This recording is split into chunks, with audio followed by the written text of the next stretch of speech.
আমরা খাই রাজার হালে, ঘুমাই আর কি একটু কষ্টে। আমাদের ঘুমটা একটু খুবই কষ্টের হয়, কিন্তু আমরা রাজার হালে খাই। ঘুমানো আমাদের আর কি পরিপূর্ণ হয় না গাড়িতে থাকলে। হ্যাঁ, আমাদের এই জন্য ব্রেকও জায়গা মতো লাগে না। মূলত এই অ্যাক্সিডেন্টের কারণ হলো ঘুম। গরুর মাংস আসলে মূলত খাওয়াই পরে, রেগুলারই খাওয়া পরে, কিন্তু 3 বেলার ক্ষেত্রে গেলে তখন দেখা যায় ডাল ভাজি সবজি অন্য অন্য খাই, কিন্তু গরুর মাংসটা পারমেন্ট থাকি। ড্রাইভারের চোখ রাখতে হবে 4টা, ডানে একটা, বামে একটা, মাঝখানে একটা, পিছে একটা। আপনার ডাইনে একটা লুকিং গ্লাস, বামে একটা লুকিং গ্লাস। হ্যাঁ, এগুলো চোখ, এগুলো চোখ, এগুলো চোখ মানতে হবে তো। এগুলো আসলে লুকিং গ্লাস না, এগুলো হলো চোখ। হ্যাঁ, এই যে ডানে একটা চোখ, বামে একটা চোখ।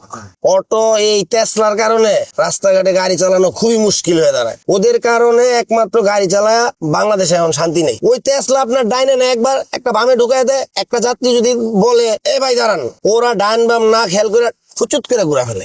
এটি আসলে ঝগড়া করতে চায় না, এটি ওদের স্বভাব। চাকা যখন ভাস্ট হয়, এই শব্দটা শুনলে আসলে তখন আত্মাটা কাইপা উঠে।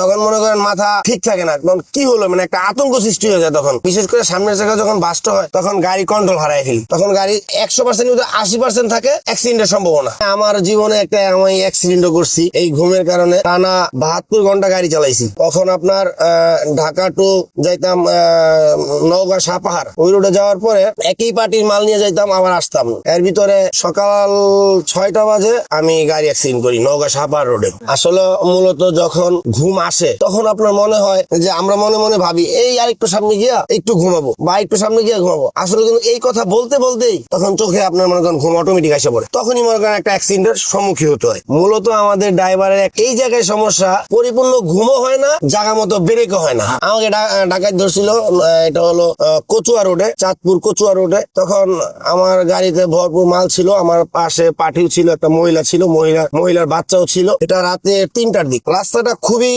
ডেঞ্জারাস একটা রোড ছিল। রাস্তাটা এত বাঁক, মানে জায়গায় জায়গায় টার্নিং, জোরে গাড়ি চালানোই যায় না। হঠাৎ করে দেখি সামনে গাড়ি থেমে গেছে, অনেকগুলো গাড়ি থেমে গেছে, এক লাইনে গাড়ি থেমে গেছে। তারপর হঠাৎ করে দেখি হাউমাউ লাগিয়ে গেছে, মানুষ দেখি দৌড়াদৌড়ি এক প্রান্ত থেকে আরেক প্রান্ত যাইতেছে। পরে একজনকে বললাম ভাই কি হয়েছে, পরে বলতেছে সামনে ডাকাত। পরে আমি তৎক্ষণিক, আমার কাছে কিছু টাকা ছিল, আমি আমার সেভ মতো রাইখা দিছি। না, আমি চমকাই নাই, মূলত আসলে এগুলো রাস্তাঘাটে গেলে ফেস করতে হয়। হ্যাঁ, টাকা বাঁচানো যায়। এই যে টাকা, তখন আমি মানে আমার মাথায় রানিং বুদ্ধি হইলো 13,000 টাকা ছিল। তখন আমি কি করলাম, আমার এই পাদানির তলে দিয়া, অ্যাক্সিলেটরের তলে দিয়া আমি 13,000 টাকা রাইখা দিছি। হাতে 1500 টাকার মতো রাখছি, আর একটা টাচ মোবাইল ছিল, একটা অ্যান্ড্রয়েড মোবাইল ছিল। ওরা আমার টাচ মোবাইলটা নিয়ে চলে গেছে, ছোট বাটাম ফোনটা নিয়ে যাইতে পারে না, ওরাই দিয়ে দিছে। হ্যাঁ, এটা রাস্তাঘাটে চলতে গেলে এটা ফেস করতে হয়। যখন আমাকে ঠেকাইছে তখন তো আমার ভয়ে আমি তো আমার মোবাইল টোবাইল সবই দিয়ে দিছি। হ্যাঁ, হাত পা অবশ্যই কাঁপতেছে। তখন তৎক্ষণিক আমি পরে বললাম যে ভাই আমার কাছে এই মোবাইল আছে,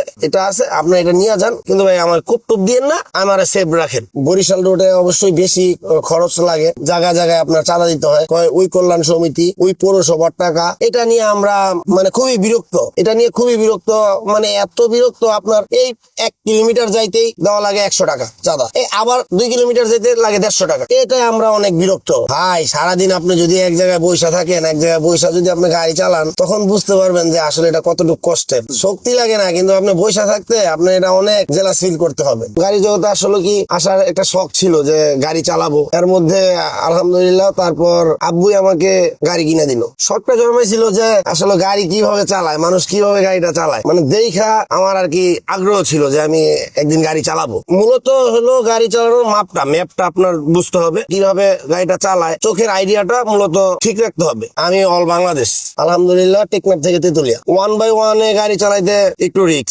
1/1 এ গাড়ি চালাইতে গেলে আপনার হয়তো বা গাড়ি ওভারটেক করতে গেলে একটু সমস্যার সম্মুখীন হতে হয়। তেল চুরির বিষয়টা আসলে যারা ডিস্ট্রিক্ট গাড়ি চালায়, বড় গাড়ি চালায়, ওই 16-15, 18-18, 16-16 আইএল, এসব ক্ষেত্রে ওরা আর কি এই যে যখন ঢাকা টু চিটাগাং যায়, তখন মালিকে হিসাব দিয়ে দেয় 100 তেলের। ওরা কি করে, ওরা গাড়ি মিডিয়াম ভাবে চালায়, 40-50 চালায় আমার চিটাগাং নিয়ে যায়, তখন 80 তেল লাগে ওদের। ওই ক্ষেত্রে 20টা তেল যখন বাইরে যায়, ওই তেলটা আমার বিক্রি হয়ে ফেলে।